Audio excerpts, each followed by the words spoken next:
Road.com, where with Muffles comes to night, comes to song.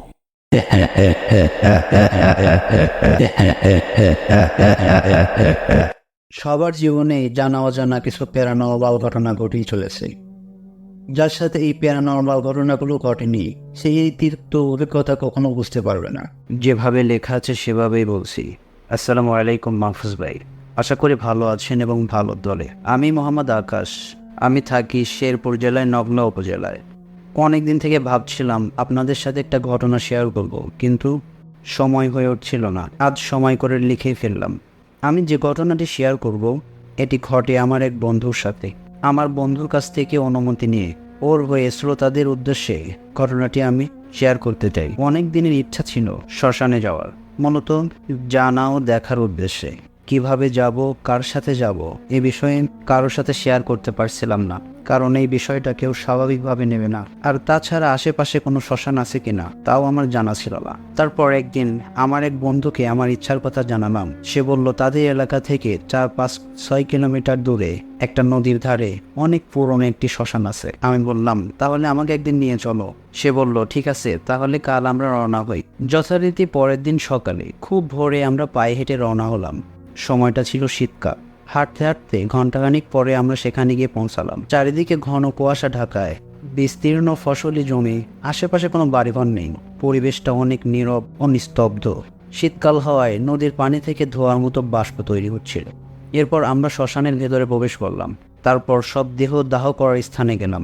দেখলাম খানিকটা জায়গা পাকা করার স্থানে দুপাশে 3টি করে লোহার 6টি করে দণ্ড। তখন আমার বন্ধু বলল এইখানেই সব দেহ দাহ করা হয়। জায়গাটার ওইখানে বসে যেখানে মাথা দিয়ে দাহ করা হয় সেইখানে হাত বুলালাম কিছুক্ষণ।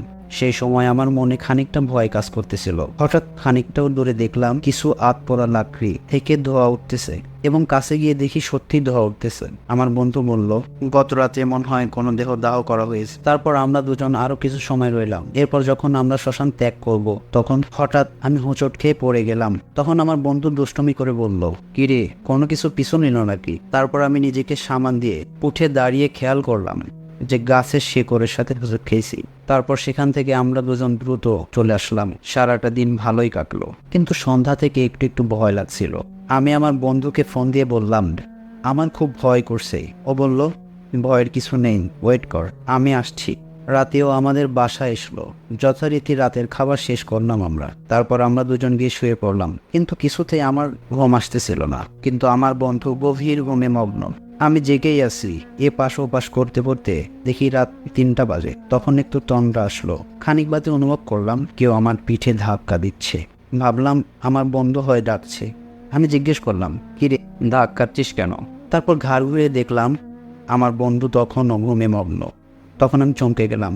মনে মনে ভাবলাম ও তো ঘুমাচ্ছে, তাহলে আমাকে ধাক্কা দিল কে? তখন শরীরে একটা শক অনুভব করলাম। সারা গাও শিউরে উঠল। তখন একটা শীতল স্রোত শরীরে শিরায় শিরায় বয়ে গেল তখন। তারপর হঠাৎ করে দেখলাম লাল শাড়ি পরিহিত মাথা কাটা কেউ দাঁড়িয়ে আছে, যার জিহবা গলা থেকে বিশ্রীভাবে বেরিয়ে আসছে। এই দেখে আমি বিকট চিৎকার দিয়ে জ্ঞান হারালাম। কতক্ষণ কেটে গেছে আমি জানি না। জ্ঞান ফেরার পর দেখি আমাকে ঘিরে অনেকেই দাঁড়িয়ে আছে। আমি ভয়ে আম্মুকে জাপটে ধরে আবারও জ্ঞান হারালাম। দ্বিতীয়বার যখন জ্ঞান ফিরল, তখন দেখলাম সেই লাল শাড়ি পরিহিত জিনিসটা আমার সামনে দাঁড়িয়ে আছে। তখন আমি আম্মুকে বললাম দেখো, ওইখানে দাঁড়িয়ে আছে। উপস্থিত কেউ কোনো কিছু দেখতে পেল না। তখন তারা আমাকে জিজ্ঞেস করলো। আমি সবাইকে রাত্রের ঘটনাটি খুলে বললাম। বিকেলবেলা বাবা আমাকে এক বড় কবিরাজের কাছে নিয়ে গেলেন। আমি তখন তাকে সব খুলে বললাম। তখন সে সব ঘটনা শুনে বলল আমি যখন শ্মশানে গিয়েছিলাম তখন এক কালীর প্রকোপে পড়েছি। আমি যখন শ্মশানে গিয়েছিলাম তখন ওনার সাহেব পা পড়েছিল বা এরকম কিছু, যার কারণে উনি রাগান্বিত। এরপর কবিরাজ আমাকে কিছুক্ষণ ঝাড়ফুঁক করলো। তারপর পরা পানি খাওয়ালেন। পরা পানি আমার সারা গায়ে ছিটিয়ে দিলেন। তারপর আমার ডান হাতে একটা তাবিজ বেঁধে দিলেন এবং আমাকে বললেন এই তাবিজটা যেন কোনো মতেই না হারায়। আগামী অমাবস্যায় কিছু নিয়ম পালন করা হবে এবং একটি শক্তিশালী তাবিজ দিবেন, যেটা তৈরি করতে অনেকদিন সময় লাগবে। আর এই কয়েকটা দিন যেন আমি খুব সাবধানে থাকি। এই কয়েকদিন যেন আমি কোনোভাবেই জবা ফুল বা গাছের আশেপাশে না যাই। এরপর আমরা বাসায় ফিরে আসলাম।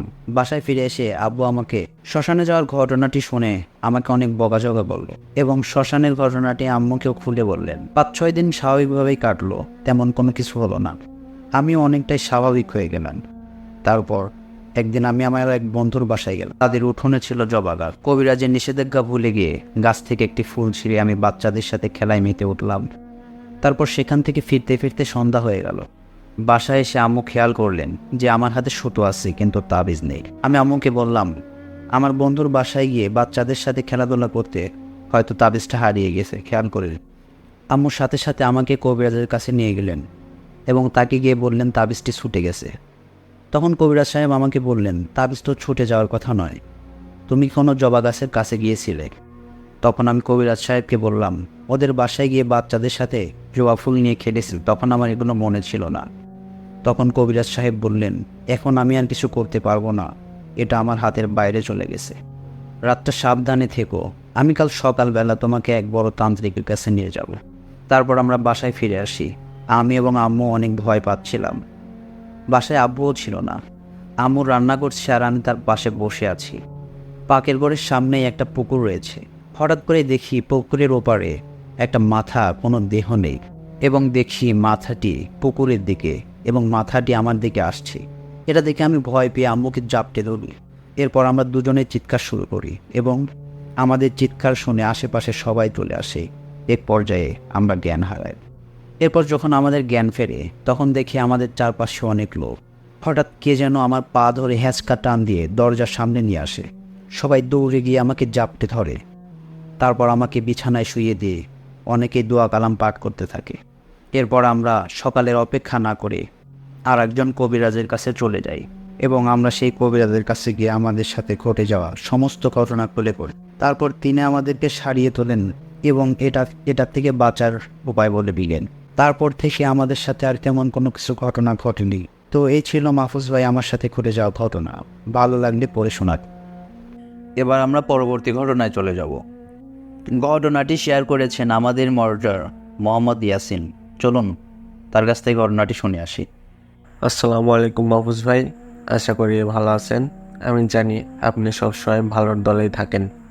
মাহফুজ ভাই, আজকের ঘটনাটি হলো একটা ছোট বাচ্চাকে নিয়ে। বাচ্চাটি জন্মের পর থেকেই অসুস্থ, মানে সারা বছর অসুস্থ হয়েই থাকে। বলে রাখি মাহফুজ ভাই, বাচ্চাটি ছিল অনেক সুন্দর দেখতে, মানে লাখে একটা, এতটাই সুন্দর ছিল যে বাচ্চাটি যখন সারা বছর অসুস্থ থাকতো, কোনো হসপিটালে নিয়ে গেলে সবাই ওর দিকে তাকিয়ে থাকতো এবং জিজ্ঞেস করতো এই বাচ্চাটির আব্বুকে, এত সুন্দর বাচ্চা কার, এরকম বলতো আর কি। তো মাহফুজ ভাই, সাধারণত বাচ্চারা 2 বছর থেকে কথা বলা শেখে। তো ওর ব্যাপারে ছিল কি, ও 6 বছরে কথা বলা শিখছিল, 5-6 বছর এরকমই এই সময় কথা বলা শিখছিল। ওরে আমরা মাঝে মাঝে বাসাতে খুঁজে পাইতাম না, কোথায় কোথায় চলে যেত। ও বিশেষ করে যাইতো কোন জায়গা, মানে ওই যে বাসার পাশে ড্রেন থাকে না, ওই ড্রেনের পাশে দাঁড়াই থাকতো। তারপরে ওর কাছে গেলে ও বলতো কি, যদি ওরা জিজ্ঞাসা করা হয়তো এখানে কি করতেছো তুমি, ও বলতো আমি এখানে মাছ ধরতেছি। তারপরে ওইখানে কোনো মাছ নেই, মানে কিচ্ছু থাকবে না, ড্রেনের পানি বুঝে দিত, কিচ্ছু থাকবে না। ও বলে আমি মাছ ধরতেছি। যদি বলা হয়তো কি মাছ, কই দেখি, ও সাইডে তাকাই দেখতো কোনো মাছ নেই, বাট বলতো কি আমি এখানে প্রত্যেক দিনই মাছ ধরি 7-8 রং, মানে রংধনুর যেমন ওই রকম মাছ ধরতো। কিন্তু ওর কাছে কোনো জাল কিংবা বসছে কিছুই ছিল না, ও মাছ ধরতো কেমনে, এরকম ও অনেক দিন চলে। তারপরে আস্তে আস্তে এরকম থাকতে আস্তে আস্তে বড় হয়ে যায়। যখন ওর বয়স 8-9 বছর হয়, তখন ওই ঢাকা খিলগাঁয়ের একটা মাদ্রাসায়, হাফিজা মাদ্রাসায় ভর্তি করে দেওয়া হয়। ওই মাদ্রাসায় কিছুদিন ভালোই চলতেছিল, বাট একদিন আমার আর মানে ওর একটা চাচাতো ভাইও পড়তো মাদ্রাসায়, 2জন একসাথেই থাকতো, একই রুমে থাকতো। তো ওর চাচাতো ভাই হঠাৎ করে ঘুম ভেঙে যায়। ঘুম ভেঙে যাওয়ার পরে দেখে কি ও নেই, ওর পাশের রুমে নেই। তো ওই মাদ্রাসায় ছিল কি মানে টয়লেটে গেলেও একা যাওয়া যাইতো না, মানে একজনের ডাইকে নিয়ে যাওয়া লাগতো, এরকম একটা নিয়ম ছিল। তো ওরে অনেক খোঁজাখুঁজি করে, কেউ পায় না। তারপরে মাদ্রাসার স্টুডেন্টরা ফজর নামাজ পড়ে, কেউ কেউ খেলাধুলা করে, কেউ কেউ ওরে খুঁজতে চলে যায়, কেউ কেউ আবার ব্যায়াম করে, যে যার মতন কাজ করে। তো মাহফুজ ভাই বলে রাখি যে মাদ্রাসার সামনে একটা বিশাল বড় কদম ফুল গাছ ছিল। কদম ফুল গাছটা 20 ফুটের মতন উঁচা ছিল। তো একটা ছেলে মানে ব্যায়াম করতে করতে কদম ফুল গাছের মানে মাথায় তাকায় দেখে কি ও কদম ফুল গাছের মাথায় উঠে কদম ফুল গাছ জড়ায় ধরে আছে। কথা হচ্ছে মাহফুজ ভাই, এত বড় কদম গাছ এখানে তো সাধারণত বড় মানুষই উঠতে পারবে না, বাট ওই উঠলে কেমনে? ও এমনিতেই ঢাকা থেকে ছোটবেলায় ঢাকা থেকেই বড় হয়েছে, ওই চিকন গাছে তো কোনোভাবে ওঠার মতন নাই, পরিস্থিতি নাই, কোনোদিন গাছে ওঠে নাই, কিন্তু ও এত বড় গাছে কেমনে উঠলো? তারপরে ওর স্বাস্থ্য ভাই ছিল যে ওই বলল উপরে কেউ নামানোর ব্যবস্থা করেন, ওরে তো বাঁচাতে হবে। তারপরে মাদ্রাসার স্টুডেন্টরা সবাই মিলে 3-4 জন মিলে গাছে উঠলো, দড়ি নিয়ে গাছে উঠলো, তারপরে বাঁধলো, বেঁধে সবাই মিলে অনেক জোরাজোরি কষ্টের পরে ওকে নামাতে সফল হয়। তখন ওরে জিজ্ঞাসা করা হয়, তুমি কেমনে উঠলা কদম গাছের মাথায়? তুমি তো কোনোদিন গাছে উঠো নাই, এত মোটা গাছ আর এত লম্বা গাছে তুমি কেমনে উঠলা? ও তখন বলল, আমি রাত 2টার দিকে আমার ঘুম ভেঙে যায়। ঘুম ভেঙে যাওয়ার পরে যখন আমি জানালা দিয়ে তাকাই তখন দেখি কি অনেকগুলো টিয়া পাখি উঠতেছে। তার মাঝে একটা টিয়া পাখি আমার জানালার পাশে বসলো। আমি ভাবলাম পাখিটাকে ধরবো, যে ধরতে গেছি ও নেমে গেল। তো আমি দরজা খুলে টিয়া পাখিটির পিছু নিলাম, আমি আগায় যাই ও আগায় যায়, এরকম করতে করতে আমাদের মাদ্রাসা থেকে বাইরে চলে গেল টিয়া পাখিটি, আমিও বাইরে চলে গেলাম। তারপরে যাইতে একটা সময় পাখিটি কদম গাছের গোড়ায় গেল, পাখিটি কদম গাছের উপরে উঠে গেছে, আমি ওর পিছু পিছু উপরে উঠে গেছি। এইরকম করে আমি কদম গাছের মাথায় উঠে গেছিলাম। তো 3-4 দিন ভালোভাবে যায়, তারপরে আরেক দিন ওরে খুঁজে পাওয়া যায় না। তারপরে সবাই মিলে খুঁজতে বের হয়। খুঁজতে বের হওয়ার পরে দেখি কি অনেক দূর থেকে একা একাও হেঁটে আসতেছি। তারপরে ওরা জিজ্ঞেস করা হয়, তুমি কোথায় গেছিলা এত রাতে একা একা? ও তখন বলে কি, আমি ঘুমায় আসি, তারপরে স্বপ্নে দেখলাম কি আমাদের মাদ্রাসার গেটের সামনে একটা মানুষ অনেকগুলা গরু, সাদা গরু, অনেক বড় বড় গরু নিয়ে যাচ্ছে। যাওয়ার পথে আমারে ডাকলো, ওই জন্য আমিও দরজা খুলে মাদ্রাসার গেটের সামনে চলে গেলাম। যাওয়ার পরে আমি গরুর পিছ পিছ হাঁটতেছি, মানে আমিও হাঁটতেছি, সেও যাচ্ছে, কিন্তু আমাদের মাঝে যে ডিস্টেন্সটা ছিল ওইটা পূরণ হচ্ছে না। আমিও যত জোরে যাই গরু তত জোরে যায়। এরকম করতে করতে একটা সময় সে অন্ধকারে মিলে গেল। তো তারপরে আমি ওদের দেখতে না, তখন আমি আবার মাদ্রাসায় ব্যাক করি। তো মাহফুজ ভাই, এইটাই ছিল আজকে আমার ঘটনা। ধন্যবাদ ইয়াসিন ভাইকে আমাদের সাথে ঘটনাটি শেয়ার করার জন্য। এবার আমরা পরবর্তী ঘটনায় চলে যাব। ঘটনাটি শেয়ার করেছেন আমাদের মডারেটর মোহাম্মদ নয়ন। চলুন তার মুখ থেকে ঘটনাটি শুনে আসি। ধন্যবাদ মাহফুজ ভাই আপনাকে ঘটনা বলার সুযোগ করে দেওয়ার জন্য। আগের দিন ব্যস্ত থাকার কারণে আমি এই ঘটনাটি শেয়ার করতে পারিনি, শুধু একটি ঘটনায় শেয়ার করেছি, এই জন্য আন্তরিকভাবে দুঃখিত। তো চলুন আজকে আরও একটি ঘটনা বলা যাক। এই ঘটনাটিও আমার দাদুর সঙ্গেই ঘটেছিল। তো চলুন গল্পটি বলা যাক। আমার দাদুরা ছোটবেলা থেকে অনেক দরিদ্র ছিল আর কি, অনেক গরিব ছিল। তো গরিব থাকার কারণে আমার দাদির আব্বু, আমার দাদির আম্মু, আমার দাদির অনেকগুলো ভাই বোন ছিল, তারা প্রায় খেতেই পারতো না। এটা অনেক আগেকার সময়ের ঘটনা। এটা প্রায় 70-75 বছর আগের ঘটনা, হয়তো আমার দাদুর মুখ থেকে শোনা। তখন আমার দাদু এবং আমার দাদুর আরও কয়েকটা ভাই বোন ছিল, তাদেরকে খাবার দিতে পারতো না আমার দাদু আব্বু আম্মু, কারণ তাদের ফ্যামিলিটা ছিল অনেক দারিদ্র এই কারণে। তো একটা সময় আমার দাদুকে আমাদের এলাকায় একটা প্রভাবশালী ব্যক্তি ছিল তখনকার সময়। তো তার বাসায় আমার দাদুকে মানে পালিত রাখা হয় আর কি, রাখাল হিসেবে রাখা হয়, যেন তার গরু বাছুর সবগুলো আছে, অন্য গবাদি পশু যেগুলো আছে ওইগুলো দেখাশোনা করার জন্য, এবং ক্ষেত খামারিতে সবগুলো দেখাশোনা করার জন্য, চাষবাস করার জন্য ইত্যাদি। যখন আমার দাদুকে ওই রাখাল হিসাবে রাখা হয়, তখন আমার দাদুর বয়স ছিল তখন 11 থেকে 12 বছর হবে মাহফুজ ভাই। ওই বাসায় কাজ করতে করতে আমার দাদুর প্রায় 2 থেকে 2.5 বছর সময় চলে যায়। তো এভাবে সময় চলে যাওয়ার পর থেকে সে সম্পূর্ণ দায়িত্ব নিতে শিখে। তখন আমার দাদুর বয়স এক পর্যায়ে 15 বছর হয়ে যায়। যাওয়ার পর আমার দাদু একদিন রাতে মানে মোষ চড়াতে যায় আর কি। তখন অনেকটা আগের কথা, তো তখন গ্রামের মানুষেরা গরু বাছুর রাত্রেও চড়ায়। তো অনেক গভীর রাতে একদিন আমার দাদু মোষ নিয়ে বের হয় যে মোষ চড়াতে যাবে। সময়টা ছিল গরমকাল, এই কারণে রাত্রেও গরু নিয়ে সবাই বের হতো, মোষ নিয়ে সবাই বের হতো চড়াতে। তো আমার দাদু রাখাল হিসাবে ছিল, তো তো আমার দাদু গরুর মোষ নিয়ে বের হলো। বের হওয়ার পর মাঠের মধ্যে চলে গেলো, একটা মাঠের মধ্যে। সেই মাঠটা ছিল নির্জন জায়গা, কিন্তু সেখানে অনেক ঘাস ছিল যেগুলা মোষগুলো অনেক আরামে খেতে পারতো আর কি। জায়গাটা নির্জন হলেও আমার দাদু ভয় পেত না, কারণ আমার দাদু অভ্যস্ত ছিল।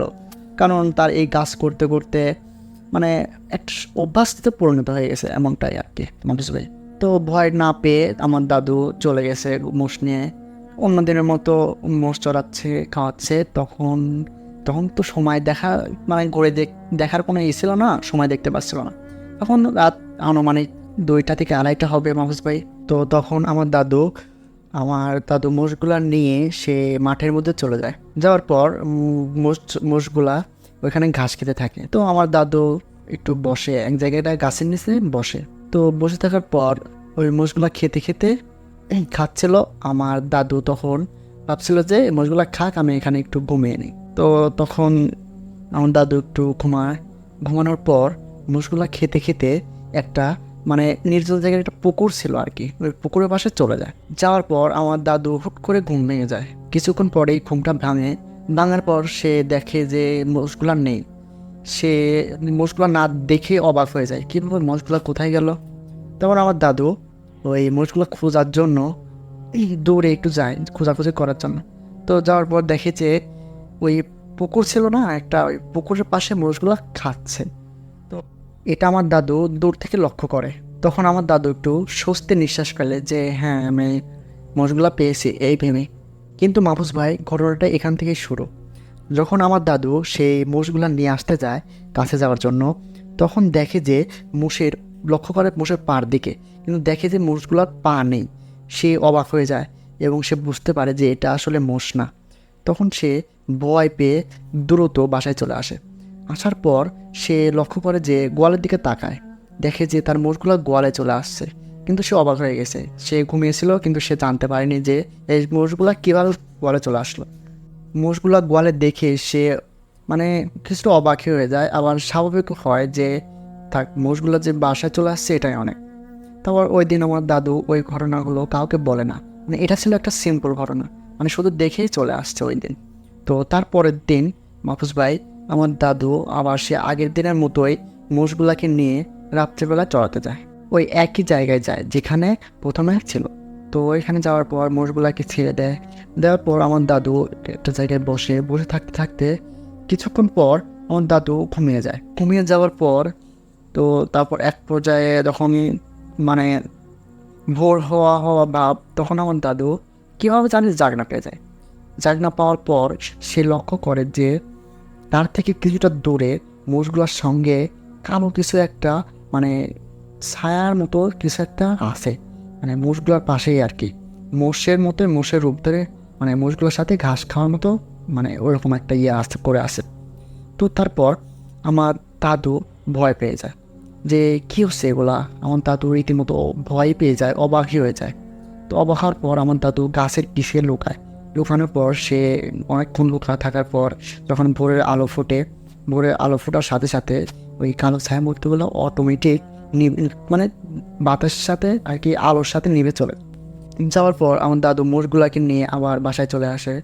আসার পর তো ওইটা ছিল দ্বিতীয় দিনের ঘটনা। তখন আবার দ্বিতীয় দিনও কাউকে ওই ঘটনাগুলো বলেনি। তারপর তৃতীয় দিন যখন আবার একই জায়গায় মোষ চড়াতে যাওয়ার পর তখন ওই দিন মাহফুজ ভাই, ওই দিন আমার দাদুর সঙ্গেই একটা খারাপ ঘটনা ঘটে। যে জায়গায় মাহফুজ ভাই আমার দাদু মোষ চড়াতে যায়, ওই জায়গাটা ছিল মাহফুজ ভাই পরিত্যক্ত একটা শ্মশানের পাশে। আচ্ছা। মানে ওই পাশে একটা শ্মশান ছিল, শ্মশানের পাশে ওই মাঠটা ছিল। তো এই কারণে মাহফুজ ভাই আমার দাদুর সঙ্গে আর কি এইসব হচ্ছিল। তো আমার দাদু ওই মোষগুলো আজকে ছেড়ে না দিয়ে ও মোষগুলোকে বেঁধে দিয়ে খেতে দিয়েছে। তো খাওয়ার সময় আমার দাদু একটু বসে আবার অন্যদিনের মতোই বসার পর আমার দাদু আর ওই দিন ঘুমায়নি। তারপর বেশ কিছুক্ষণ কেটে যায়। কেটে যাওয়ার পর সে তার পিছনে কিছু একটা আছে, সে এটা অনুভব করে। সে পিছনে কেউ আসে ভেবে সে পিছনে যখন তাকায়, তাকানোর সাথে সাথে তার এক গায়ের মধ্যে মানে তার লোমগুলা দাঁড়িয়ে যায়। একটা অবয়ব বিচ্ছিরি দাঁড়িয়ে আছে তার পিছন দিকে, ঠিক তার দিকে হয়ে। এটা দেখার সাথে সাথে আমার দাদু সেখানে অজ্ঞান হয়ে যায়।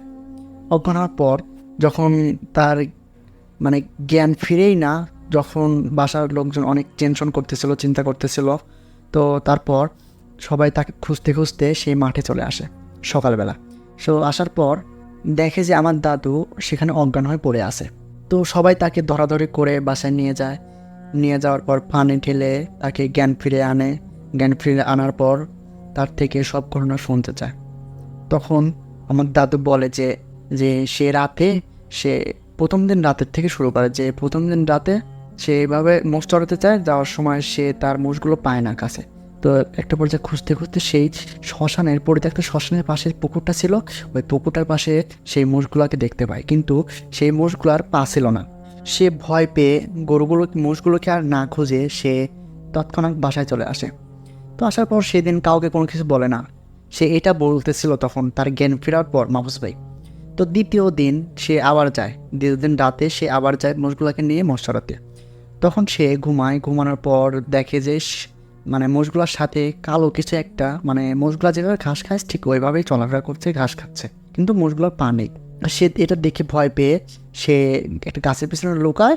লুকানোর পর আর কি সব কিছু লক্ষ্য করতে থাকে, দেখতে থাকে। তো তারপর ভোর হয়ে আসে, মানে সকাল হয়ে আসে, তারপর বাসায় চলে আসে। আসার পর তৃতীয় দিন তার সাথে যে ঘটনাটি ঘটেছিল, এই ঘটনাটি যে সে বসে আছে, বসে থাকার পর পিছনে কেউ একটা আসে অবয়ব। তো তখন পিছন ফিরে তাকায়, তাকানোর সাথে সাথে সে মানে এমন একটা বিশ্রী একটা চেহারার কেউ একদম দাঁড়িয়ে আছে, এটা দেখে সে মানে অজ্ঞান হয়ে যায়। অজ্ঞান হওয়ার পর সকালে তাকে সবাই দৌড়াদৌড়ি করে বাসায় নিয়ে আসে। তো এই ঘটনা সবার সামনে সবাইকে আর বলতেছিল। বলার পর তখন ওই গ্রামের একজন মুরব্বী ছিল, মানে তখনকার সময় একটা বয়স্ক লোক ছিল। তখন আমার দাদুকে বলে যে তুমি আর যেও না ওই মাঠে, কারণ ওই মাঠটা একটা পরিত্যক্ত শ্মশানের পাশে। কারণ ওই শ্মশানে অনেক মানুষ পোড়ানো হতো আগেকার সময়ে। এখন ওই শ্মশানটা তেমনই নেই, কিন্তু ওই শ্মশানের যে মানুষগুলোকে পোড়ানো হতো ওই মানুষগুলোর আত্মা হয়তো সেখান দিয়ে চলাফেরা করে, তুমি আর ওই মাঠে যেও না। তো আমার দাদু কথা মতো যায় না, কিন্তু মাহফুজ ভাই ওই দিন থেকে আমার দাদুর সঙ্গে ঘটে আরও অনেক অবাস্তব ঘটনা, সেগুলাই এখন বলবো। তো সেই দিন রাতে ঘুমাতে যাওয়ার পর সে স্বপ্নে দেখে যে সে সেই মাঠে মোষ চড়াতে গেছে। যাওয়ার পর তাকে একটি কালো অবয়ব কোনো কিছু এসে তাকে বলছে যে তুই আজও মোষ চড়াতে আসছিস, তোকে আর আজ বেঁচে ফিরতে দেবো না, তোকে আজ মেরেই ফেলবো। মানে এটা ভয়ঙ্কর সুরে, কর্কশ সুরে আর কি আমার দাদাকে বলতেছে। তখন আমার দাদা কিছু না ভেবে মানে দৌড় দিতে লাগতেছে, মানে তাড়াহুড়া করে মানে দৌড় দিয়ে বাসায় আসতে লাগতেছে। আসার পরও মানে মাঝপথে আসে, কিন্তু রাস্তা ফুরায় না মাহফুজ ভাই। মানে বাসায় আসার জন্য ওই রোডটা যেন আর ফুরতেই ছিল না। তখন এক পর্যায়ে সে আর বাসায় না ফিরতে পারে। একটা মানে এই রাস্তার মাঝে একটা গাছ ছিল, আম গাছ, পুরাতন একটা আম গাছ ছিল, ওইখানে এসে দাঁড়ায়। মানে এটা স্বপ্নের মধ্যে করতেছিল আর কি মাহফুজ ভাই। ওই আম গাছের নিচে এসে দাঁড়ানোর পর সে মানে লক্ষ্য করে যে গাছের উপরে কেউ ফাঁসি দিয়ে ঝুলে আছে। তখন উপরের দিকে তাকাতে মাহফুজ ভাই আমার দাদু অবাক হয়ে যায় এবং অনেক ভয় পায়। ভয় পেয়ে চিৎকার দিয়ে অজ্ঞান হয়ে যায় আবারও। তারপর সেই চিৎকারে তার ঘুমটিও ভেঙে যায়। তো ঘুম ভাঙার পর দেখে যে তার পুরা শরীর ঘেমে গেছে ভয় পেয়ে, এতটা ভয় পেয়েছিল সে। তারপর আমার দাদুর আব্বা আম্মা যেগুলা মানে বাসার সবাই ছিল তাকে জিজ্ঞাসা করছিল যে কি হয়েছে তুই এত ভয় পাচ্ছিস কেন। আমার দাদুর একটা বড় ভাই ছিল, তখন দাদুকে জিজ্ঞাসা করলো যে তুই কি স্বপ্ন দেখেছিস, তুই কি ভয় পেয়েছিস খুব? আমার দাদু বলে যে হ্যাঁ, আমি এই স্বপ্ন দেখেছি, আমি খুব ভয় পেয়েছি। তারপরের দিন আমার দাদুকে একটা বড় কবিরাজের কাছে নিয়ে যাওয়া হয়। কবিরাজের কাছে নিয়ে যাওয়ার পর আমার দাদুর সাথে ঘটে যাওয়ার সব ঘটনাগুলো কবিরাজ শোনার পর আমার দাদুকে বলে যে তুমি আর ওইখানটাতে যেও না, ওই মাঠটা একটা মানে পরিত্যক্ত শ্মশানের পাশে আর কি, এই জন্য তোমার সাথে এই ঘটনাগুলো ঘটতেছে। ওইখানে অনেক খারাপ খারাপ জিন, খারাপ খারাপ মানে অশুভ আত্মা সব ঘোরাফেরা করে। তো আমার দাদু এই সব কথা শুনে তো আরো অনেক ভয় পেয়ে যায়। তো আমার দাদু মানে আমার দাদুর আব্বু আর ওই কবিরাজকে বলে যে আমার ছেলেকে বাঁচান, আমার ছেলে ঘুমের মধ্যে অনেক চিৎকার করে ওঠে, এরকম অনেক ভয় পেয়েছে হয়তো। পরে আমার দাদুকে অনেক ঝাড় ফুঁক করে কিছু তাবিজ দিয়ে দেয়, একটা হাতে পরার জন্য আরেকটি গলাতে পরার জন্য। তারপর আমার দাদুর শরীর বন্ধ করে দেওয়া হয়। তো তারপর আমার দাদু বাসায় চলে আসার পর সেই দিন রাতে খাওয়া দাওয়ার পর সে ঘুমানোর পর তার মাঝরাতে ঘুম ভেঙে যায়। তার মানে ওয়াশরুমে যাওয়া মানে প্রয়োজন ছিল, তো সেজন্য বাইরে বের হওয়ার পর সে যখন মাঝ উঠানে চলে আসে মাহফুজ ভাই, আসার পর সে লক্ষ্য করে যে বাড়ির আশেপাশ দিয়ে কি যেন দ্রুত গতিতে চলাফেরা করতেছে। একটা মানুষ স্বাভাবিকভাবে একটা মানুষ এত দ্রুত গতিতে চলাফেরা করতে পারে না, সে বুঝতে পারে। তারপর সে ভালোভাবে লক্ষ্য করে দেখে যে একটা কালো ছায়া এপাশ থেকে ও পাশে মানে খুব দ্রুত গতিতে দৌড়াদৌড়ি করতেছে, মানে একটা না অনেকগুলা মাহফুজ ভাই, অনেকগুলা। এই দেখে আমার দাদু আর ওয়াশরুমে না গিয়ে দৌড় দিয়ে ঘরে ঢুকার পরে সে অনেক ঘামতেছিল। ঘামার পর সেই রাতে আর ঘুমায়নি। তার কিভাবে যে সেই রাতটা কাটছিল মাহফুজ ভাই, আমার দাদু আমাকে এখনো বলে যে সেই রাতটা তার কোনোভাবে যাচ্ছিল না। সকাল হয়ে যায়, সকাল হওয়ার পর আমার দাদার আব্বুকে, আমার দাদার ভাই বোন যেগুলো ছিল মানে সবাইকে বিষয়টা খুলে বলার পর আবারও সেই কবিরাজের কাছে যাওয়ার পরে বলে কি যে এই সমস্যাগুলো হচ্ছে। তখন কবিরাজ বলে যে বাড়িটা বন্ধ করা হয়নি, চলুন আমি আপনাদের সাথে চাই, আপনাদের বাড়িটা বন্ধ করে দিয়ে আসি, যাতে এই সমস্যাগুলো আর যেন না হয়। তখন সেই কবিরাজ আমার দাদুকে সঙ্গে করে আমার সবাইকে সঙ্গে করে আমার দাদুর বাড়িতে আসার পর মাছ উঠানে বসার পর অনেক সরঞ্জাম নিয়ে মানে আর কি কবিরাজে অনেক সরঞ্জাম নিয়ে বসে আমার দাদুর সেই বাড়িটা বন্ধ করে দেয়, যেন কোনো অশুভ কোনো কিছু সে আমার দাদুর বাড়িতে কোনো বিপদের ছায়া নিয়ে আসতে না পারে। তো তারপর একটা পর্যায়ে আমার দাদু স্বাভাবিক হয়ে যায়, অনেক অসুস্থ ছিল। তারপরে মাহফুজ ভাই আমার দাদু তারপর সুস্থ হয়ে যায়।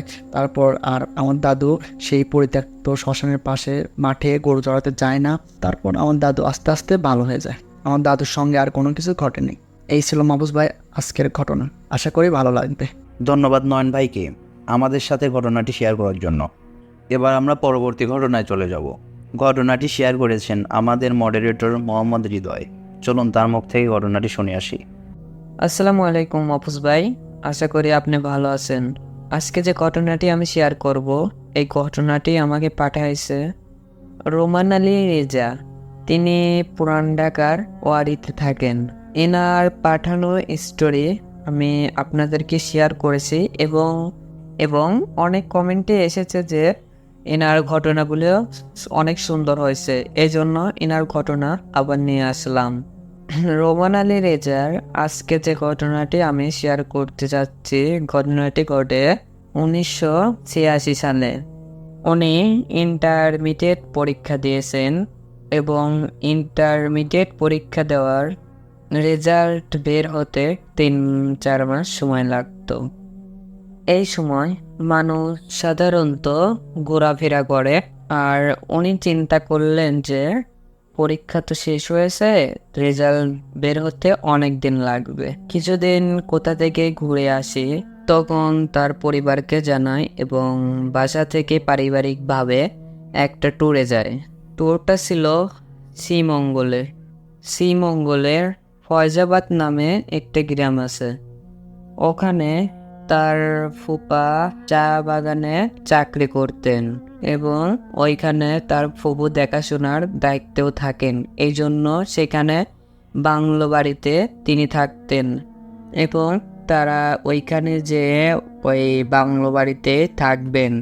বলতে বলতে তারা সিলেটের চি বাগানে চলে যান এবং কথা অনুযায়ী তার পোপার বাংলো বাড়িতেও ওঠেন এবং সেই রাতটা কাটানোর পরের দিন সকালে বাংলোর একটি জিপে করে তারা আশেপাশে ঘুরে ঘুরে দেখে এবং আসতে অনেক দেরি হয়ে যায়। তারপরে তারা বাসায় চলে আসে। সময়টা রাত 2টা থেকে 2:30 এবং এত রাত্রে বাংলোতে এবং গ্রামের আশেপাশে ডাকাতের পড়ার ভয় ছিল।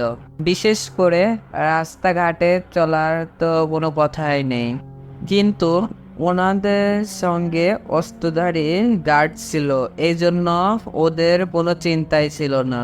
ওরা যখন গাড়ি নিয়ে বাংলোর পথে আসছিল তখন পাশে চা বাগান এবং রাস্তার দুই পাশে খাড়ি মানে গর্ত, ছোট্ট একটি জিপ চলার জায়গা আছে, পাশাপাশি দুইটা জিপ চলার জায়গাও নেই। গভীর রাত্রে যখন শুনশান এলাকা, নিস্তব্ধ জায়গা, তখন জিপের ইঞ্জিনের শব্দ ছাড়া হয়তো কোথাও কোনো শব্দ আসছিল না। তাদের জিপ এগিয়ে চলছে বাংলোর দিকে।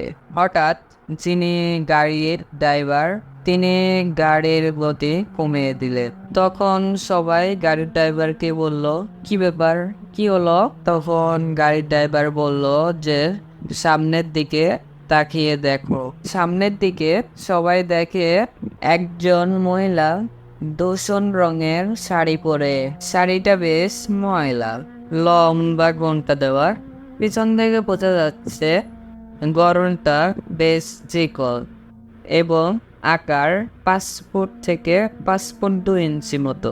তিনি ঠিক রাস্তার মাঝখান দিয়ে হেঁটে যাচ্ছেন। জিপ বারে বারে হর্ন দিচ্ছে, তারপরেও মহিলা ডানেও যাচ্ছেন না, বামেও যাচ্ছেন না। তো তিনি এক সময় এমন জায়গা খাড়ালেন যে জিপ ডান দিকে কিংবা বাম দিকে সাইড কেটে যে বাড়া যাবে তাও যেতে পারছিলেন না। তখন গাড়ি থেকে একজন পরামর্শ দিলেন যে গাড়ি থামিয়ে ওই মহিলাকে বলে রাস্তার সাইডে নিয়ে যেতে। কিন্তু সাথে থাকা যে গার্ড এই প্রস্তাবটা শোনার সঙ্গে সঙ্গে বললেন এটা কখনোই করা যাবে না, কারণ হয়তো এটা ডাকাতদের ফাঁদ। গাড়ির গতি কমানোর জন্য মাঝে মাঝে এরকম পথ অবলম্বন করে, মাঝে মাঝে তো রাস্তায় গাছ ফেলে হয়, তো আমাদের কোনোভাবেই গাড়ি থামানো যাবে না। তখন মহিলাকে দেখে গার্ডরা অস্ত্র লোড করে, কারণ হয়তো কখন যেন ডাকাত দল অ্যাটাক করে বসে। ও রোমানা রেজা আপু তখন গাড়ির সামনে বসেছিলেন, ভয়ে অনেক দোয়া কালাম পড়া শুরু করেন। তিনি ভূতের ভয় পায়া দোয়া কালাম পড়ছেন না, তিনি ভাবছেন কখন যেন ডাকাত দল আক্রমণ করে, এই জন্য আর কি দোয়া কালাম দুয়ারে পড়া শুরু করে। এবং এক সময় তিনি শব্দ করে আয়তাল কুরসি পড়া শুরু করে। যখনই তিনি আয়তাল কুরসির কিছু অংশ পাঠ করেছেন, সবাই দেখে ওই যে মহিলার মতো আকৃতিতে ওই কাপড় পরা এক লোককে দেখা যাচ্ছে। তিনি ডান পাশ থেকে বাম পাশে চা বাগানের কাছে এসে সা করে চলে গেলেন। এত স্পিডে দৌড় দিয়ে চলে গেলেন যে নিমিষে মিলিয়ে গেলেন। সবাই অবাক হয়ে গেলেন যে এটা কিভাবে সম্ভব, কারণ কোনো মানুষের দ্বারা এত দ্রুত গতি দৌড় দিয়ে চলে যাওয়া অসম্ভব। এটা সম্ভব নয় বলার কারণ একটাই যে চা বাগানের পাশে চা গাছে পানি দেওয়ার জন্য যে পানি দেওয়া হয়, পানি যখন দেয় ওই পানিগুলো বের হয়ে একটি বরাবর নদী আছে, নদীর মতো খাল কাটা আছে। যদি কেউ ওই চা বাগান দিয়ে যেতে লাগে তবে ওই খাল পার দিতে হবে। এই পানির ওই গর্তে নামতে হবে এবং আবার ওই পাশে যে উঠতে হবে, তারপর চা বাগান পার দেওয়া যাবে। কিন্তু ওই মহিলা কিভাবে এত দ্রুত ওই পানির যে খালটা পার হয়ে চা বাগান পার হয়ে কিভাবে চলে গেল? তখন পাশে থাকা গার্ডরা সাথে থাকা টর্চ লাইট জ্বালায়া দেখেন যে ওই মহিলাকে আর কোথাও দেখা যাচ্ছেন না। যদি চা বাগানের ভিতরে দিয়েও যায় তাহলে তো চা বাগানের গাছ, কিন্তু গাছের কোনো নড়াচড়াও ছিল না, শুধু টর্চের আলোতে গাছগুলোই দেখা যাচ্ছিল। ওই মহিলাকেও দেখা যাচ্ছিল না এবং গাছের নড়াচড়াকেও দেখা যাচ্ছিল না। উপস্থিত সবাই বেশ ভয় পেয়ে যায়। তারা এই কথাটা বিশ্লেষণ করতে করতে বাংলোতে ফিরে আসেন। পরের দিন তারা আবারও ঘুরতে বের হন। তারপর 1-2 দিন আর কোনো সমস্যাই হয়নি এবং দেখা যায়নি। কিন্তু তৃতীয় দিন বাংলোতে যে রোমানা আপু, তার ছেলে, ওনার ফুফাতো ভাই, বয়স ছিল 5 বছর, তার সঙ্গে অদ্ভুত একটা ঘটনা তিনি প্রত্যক্ষ করেন। রাত প্রায় তখন 1টা কি 1:30। বাংলোর সবাই গভীর ঘুমে ঘুমাতে। হঠাৎ করে ওনার ফুফাতো ভাইয়ের চিৎকার চেঁচামেচি শুনে তাদের ঘুম ভেঙে যায় এবং ঘুম থেকে উঠে তারা চিন্তা করে যে কি ব্যাপার, সে এত অস্বাভাবিকভাবে চিৎকার চেঁচামেচি করছেন কেন। ওনারা এগিয়ে আসেন এবং ওনার ফুপা ফুপুকে জিজ্ঞেস করেন যে কি ব্যাপার, কি হয়েছে। রোমানা আপু খেয়াল করেন যে ওনার ফুফাতো ভাইকে শক্ত করে ধরে রেখেছেন এবং তার ফুফাতো ভাই 5 বছরের একটা বাচ্চা, তার গায়ে তো এত শক্তি থাকার কথা না। ওনার ফুপা কিন্তু অনেক লম্বা এবং শক্তিশালী, কিন্তু তার 5 বছরের বাচ্চাকে ধরে রাখতে পারছেন না।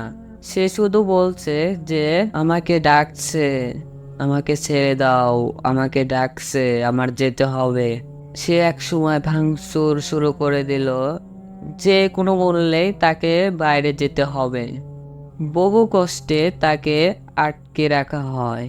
এই ঘটনার কারণ যখন তার ফুপাকে জিজ্ঞাসা করা হয়, তখন তার ফুপা বলেন বেশ কিছুদিন ধরে রাত্রে তাদের সন্তান জেগে ওঠে এবং বলেন যে চা বাগানের থেকে কে যেন আমাকে ডাকছে, আমাকে যেতে হবে, আমাকে ডাকছে, এখনই যেতে হবে আমাকে, এবং তাকে কোনোভাবেই আটকে রাখা যায় না।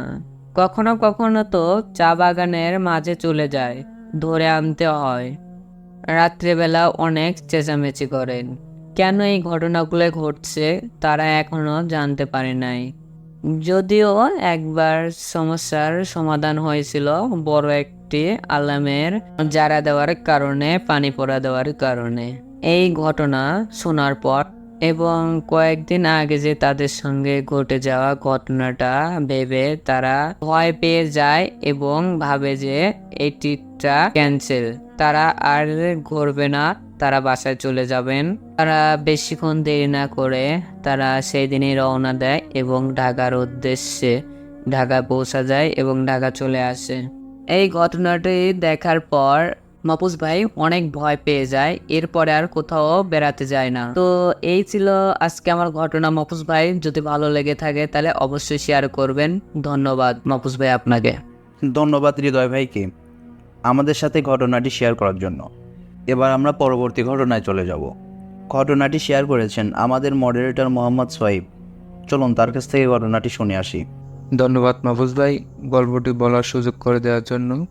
গল্পটি নেওয়া আমার এক বন্ধুর কাছ থেকে। সে যেভাবে লিখেছে আমি আপনাকে সেভাবেই বলছি। তার বাসা বরিশাল বিভাগে ফুলতলি বাজার। তো সে সেখান থেকে এসএসসি পাশ করে। এসএসসি পাশ করার পর ভালো একটা কলেজে ভর্তি হওয়ার জন্য সে বরিশাল শহরে চলে আসে। সেখানে আসার পর একটা মালিকানাধীন হোস্টেলে ওঠে। তো হোস্টেলের পাশেই ছিল একটা খেলার মাঠ, তার পাশেই ছিল একটা পুরাতন কবরস্থান। কবরস্থানটি এমন যে বিভিন্ন মুভিতে যেরকম ভয়ানক কবরস্থান দেখা যাচ্ছে ঠিক সেরকম, দেখলেই গাটা কেঁপে ওঠে। তো মাহফুজ ভাই আমরা সেখানেই খেলা শুরু করি। খেলতে খেলতে এক পর্যায়ে বলটা সেই কবরস্থানের ভিতরে চলে যায়। তারপর আমরা সব বন্ধুরা মিলে বলটা খুঁজতে যাই। কবরস্থানটা ছিল অনেক জঙ্গল। তো সেখানে অনেকক্ষণ বল খোঁজার পরে দেখি বলটা একটা পুরাতন কবরস্থানের উপরে পড়ে আছে। তো বলটি আনার জন্য আমি আস্তে আস্তে সেখানে যাই। তো যখনই বলটা আমি নিতে যাব তখনই একটি কবর ভেঙে আমি কবরের ভিতর পড়ে যাই। কবরটি অনেক পুরাতন হওয়ার কারণে কবরের যে বাঁশ দেওয়া থাকে না সেগুলো পচে যায় আর কি, সে কারণে আমি কবরের ভিতরে পড়ে যাই। তো মাহফুজ ভাই সেখান থেকে আমাকে আমার বন্ধুরা সবাই উঠায় নিয়ে আসে। তখন সন্ধ্যা হয়ে যাওয়ার কারণে সবাই মেসে চলে যায়। তো প্রতিদিনকার মতো খাওয়া দাওয়া পড়াশোনা শেষ করে ঘুমাতে যাই। তখন রাত বাজে 2টা। মাহফুজ ভাই, আমার সাথে যে কবরস্থানের ঘটনাটি ঘটেছে সেটা আর কি আমি স্বাভাবিক মনে করে ঘুমাতে যাই। যখনই ঘরের লাইট বন্ধ করে ঘুমাতে যাব তখনই জানালার ওই পাশ থেকে অনেকগুলো কুকুরের আওয়াজ শুনতে পাই। মনে হচ্ছে যে কুকুরগুলো আমাকেই ডাকছে। তো আমি বিষয়টি দেখার জন্য ঘরের লাইট অন করে জানালাটা খুলে দেখি যে ওখানে কিছুই নেই। যখনই আবার জানালাটা বন্ধ করে আবার ঘুমাতে যাব তখনই আবার অনেকগুলো কুকুর যেরকম ডাকে আর কি সেরকম মনে হচ্ছে যে আমাকে ডাকছে। তো আমি তখন মনে সাহস নিয়ে আল্লাহর নাম নিয়ে জানালাটা খুলে দেখি যে আমার দিকে 4টি আগুনের গোলা আসছে। তখন আমি চিৎকার দিয়ে রুমের বাইরে চলে যাই। রুমের বাইরে গিয়ে বন্ধুদের ডাকতে থাকি। তো তারা আসার পর জিজ্ঞেস করলো যে কি হয়েছে। আমি তাদেরকে বিষয়টি খুলে বললাম। তারা বলল যে তুই হয়তো স্বপ্ন দেখছিস সেজন্য এরম হয়েছে। তো সেদিন রাতে আর ভালোভাবে ঘুম হয়নি। তো এরকম ভাবে কয়েকদিন রাতে ভয়ানক স্বপ্ন দেখতে থাকি। তো মাহফুজ ভাই, একদিন যে ঘটনা ঘটলো সে ঘটনার জন্য আমি মোটেও প্রস্তুত ছিলাম না। প্রতিদিনকার মতো আমি আজও শুয়ে আছি। মনে হচ্ছে যে আমার পাশে ঠান্ডা একটা কিছু রয়েছে। তো তখন আমি দেখলাম যে একটি বিশাল মোটা সাপ আমার বুকের উপর দিয়ে যাচ্ছে। সাপটা বুকের উপর থেকে যাওয়ার পর আমি দৌড়ে রুম থেকে বেরিয়ে বন্ধুদের ডেকে নিয়ে এসে রুমের ভিতর ভালোভাবে সাপটাকে খুঁজলাম। কিন্তু আশ্চর্য বিষয় যে রুমের ভিতর কোথাও সাপটাকে খুঁজে পেলাম না। তো তারপরে আর তেমন কিছু হয়নি। তো মাহফুজ ভাই, একদিন আমার বন্ধুর দাদা মারা গিয়েছে। তো তার জানাজাটা শেষ করে ওই কবরস্থানের পাশ দিয়ে আসছিলাম। হঠাৎ দেখতে পাই যে ওই কবরস্থানের ভিতরে 4টা মানুষ, একটি লাশ, তারা 4জন চিবিয়ে খাচ্ছে। লাশটি দেখার জন্য আমি ভালোভাবে খেয়াল করলাম। তো মাহফুজ ভাই, আমি দেখতে পেলাম যে ওই লাশের মাথাটা একদম আমার মতোই। তখন আমি চিৎকার দিয়ে অজ্ঞান হয়ে পড়ে গেলাম। তো মাহফুজ ভাই, আমার ম্যাচটা কবরস্থানের পাশে হওয়ার কারণে আমার চিৎকারটা আমার বন্ধুরা শুনতে পেয়ে আমাকে খুঁজতে লাগে। খুঁজতে খুঁজতে একসময় ওই কবরস্থান থেকে পেয়ে আমাকে রুমে নিয়ে যায়। তো পরের দিন সকালে আমি এক হুজুরের কাছে যাই। হুজুরের কাছে গিয়ে ঘটনাগুলো সব খুলে বলার কারণে হুজুর আমাকে যেটা বললো যে তুমি যে কবরস্থানের ভিতরে গিয়ে কবরের ভিতর পড়ে গেছিলে সে কারণে তোমার উপর 4টি জিনের নজর পড়েছে। তো তুমি এই ম্যাচটা ছেড়ে দাও। তারপর হুজুর আমাকে কয়েকটি তাবিজ দিয়ে দেয়। তো সেখান থেকে এসে সেই ম্যাচটি ছেড়ে দিয়ে অন্য এক ম্যাচে উঠি। তো মাহফুজ ভাই, সেখানে আর কোনো সমস্যা হয় না। এই ছিল আজকে আমার গল্প। ধন্যবাদ। ধন্যবাদ সোহেব ভাইকে আমাদের সাথে ঘটনাটি শেয়ার করার জন্য। ধন্যবাদ সবাইকে আমাদের পুরো ঘটনাটি শোনার জন্য।